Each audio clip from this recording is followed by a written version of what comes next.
দিনের আলো তুমি ছড়িয়ে দিতে চলে গেলে মদিনায় মক্কা ছেড়ে হে রাসূল, তোমাকে ভুলি আমি কেমন করে হে রাসূল।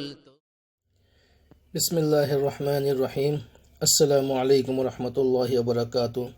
দেশ ও দেশের বাইরে যারা আমার এই ভিডিওটি দেখতেছেন সবাইকে আমার অন্তরস্থলক আসসালামু আলাইকুম। আজকে আমি আপনাদের দেখাবো খেজুর গাছ বীজ থেকে কিভাবে খেজুরটা জন্ম হয়, বীজ থেকে খেজুর গাছটা কিভাবে হয়, এবং আমি আপনাদের কিছু খেজুরের নাম বলবো বা কিছু খেজুরকে দেখাবো কোন খেজুরের কোন নামটা, ঠিক আছে। আর ভিডিওটি শুরু করার আগে সবাইকে বলে নিই, যারা এখনও আমার চ্যানেলটিকে সাবস্ক্রাইব করেননি আপনারা অবশ্যই আমার চ্যানেলটিকে সাবস্ক্রাইব করবেন। আমার চ্যানেলের নাম হলো গিয়া মা মিডিয়া। আমার একটি ফেসবুক পেজ আছে মা মিডিয়া। আমি সৌদি আরব প্রবাসী মোহাম্মদ ইয়াকুব। আজকে আমি আপনাদেরকে দেখাবো ইনশাআল্লাহ খেজুর গাছ কিভাবে হয় এবং কী কী খেজুরের নাম। আর খেজুর তো আমাদের রসুল হযরত মুহাম্মদ সাল্লাল্লাহু আলাইহি ওয়াসাল্লামের খুবই প্রিয় খেজুর, ঠিক আছে। আমরা সবাই খেজুর খাওয়ার চেষ্টা করব, খেজুর খুব ভালো একটা জিনিস। আর যদি আপনারা আসসালামু আলাইকুম। তো আমি এতক্ষণ আপনাদের যেটা বলতেছিলাম খেজুর গাছ নিয়ে আসা কিছু কথা বলবো। এই যে দেখতে পারছেন আমি আজকে একটি চারা নিছি, খেজুর গাছের চারা। আর এখানে দুইটা বিচি নিছি, দুইটা খেজুরের দুইটা বিচি নিছি আমি। তো একটা জিনিস আপনারা লক্ষ্য করে দেখেন, এই যে আল্লাহ সুবহানাহু ওয়া তাআলা এই যে খেজুরের বিচিটা, খেজুরের বিচির ঠিক একটা জিনিস আপনারা লক্ষ্য করে দেখেন, এখানে আপনার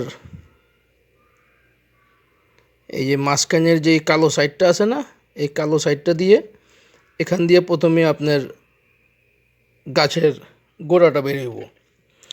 আপনার ম্যাক্সিমাম এই যে আপনারা দেখতে পারতেছেন আমার হাতে অলরেডি একটা স্যাম্পল আছে যে খেজুরের যেই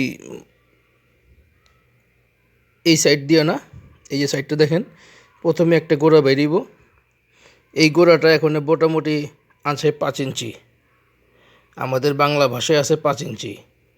এটা মোটামুটি আপনার যখন একটা গাছ একটু বড় হইতে দিবেন, মোটামুটি এটা তো এখন ছোট একটা বাচ্চা, এই গাছ মোটামুটি আপনার কমসে কম 1 ফুট নিচে যাইব।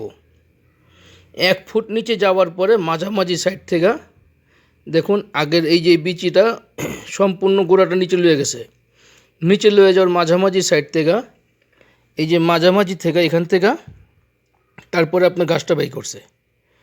আল্লাহর কুদরত দেখছেন, এই গাছের প্রথমে শিকড়টা অনেক নিচে যাইব, বিচিটা উপরে থাকবো, তারপরে মাঝামাঝি সাইডের মাঝামাঝির থেকে আপনার এই যে গাছের কলিটা বেরিয়েব। সুবহানাল্লাহ।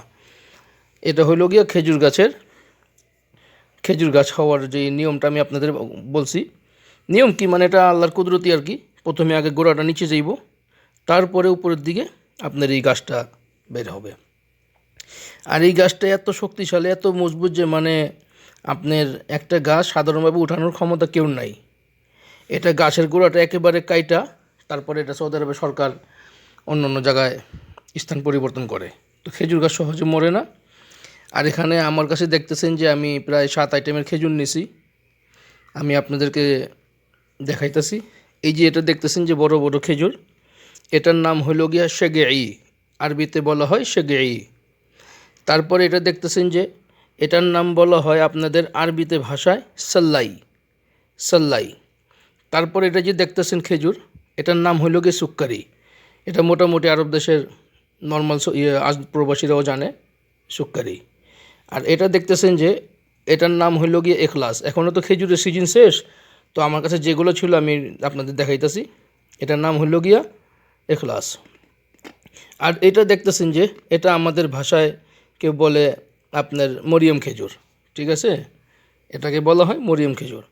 আর এটা দেখতেছেন যে এটা হইল গিয়া বারহি বলতে এটা প্রবাসীরা বা বাংলাদেশে অনেকে দেখছেন দুবাইয়ের থেকে আপনার একটা হলুদ খেজুর আসে, কাঁচা একটা হলুদ খেজুর আছে, সেটার নামই বারহি, ঠিক আছে। আর এটা হইল গিয়ে আপনার এই যে দেখেন কত সুন্দর খেজুর, ঠিক আছে। এটার নাম বলছিলাম সাল্লাই, এটার নাম হইল গিয়ে কী যেন বলছিলাম, এই খেজুরের নাম হলো গিয়ে সাল্লাজ, ঠিক আছে, এটার নাম হলো সাল্লাজ, এটার নাম হলো গিয়ে সাল্লাই, সাল্লাজ সাল্লাই। তো এখানে আরও অনেক খেজুর আছে, খদেরি নামে আছে। আপনার আমাদের নবীর প্রিয় খেজুর ছিল আজুয়া, আমার নবীর প্রিয় খেজুর ছিল আজুয়া। আর খেজুর তো আল্লাহ তাআলা এত ভিটামিন দিয়ে দিছে, আমরা যারা খেজুর পছন্দ করি, যদি প্রত্যেক দিন যদি খালি পেটে যদি একটা করে খেজুর খান, ম্যাক্সিমাম 3টা যদি খেজুর খেতে পারেন, আপনার দেহের মধ্যে কোনো ক্লান্তি ভাব হবে না, ইনশাল্লাহ ভালো আপনি এনার্জি পাবেন আল্লাহর অশেষ রহমতে।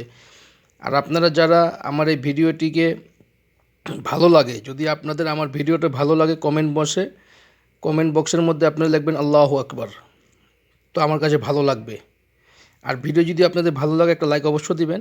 আমার চ্যানেলটিকে যারা সাবস্ক্রাইব করেন অবশ্যই সাবস্ক্রাইব করবেন। আপনাদেরকে আমি যা বোঝাতে চাইছিলাম আপনারা অবশ্যই বুঝে গেছেন, খেজুরের একটা ধারণা দেখাইছে আপনাদের। আর আপনারা যদি খেজুরের ব্যাপারে আরও কোনো কিছু জানতে চান, অবশ্যই আপনারা কমেন্ট বক্সে আমাকে জানাবেন। আর আপনারা ভালো থাকবেন, সুস্থ থাকবেন, মা মিডিয়ার সাথে থাকবেন। আল্লাহ হাফেজ। আসসালামু আলাইকুম রহমতুল্লাহি ওয়া বারাকাতুহু।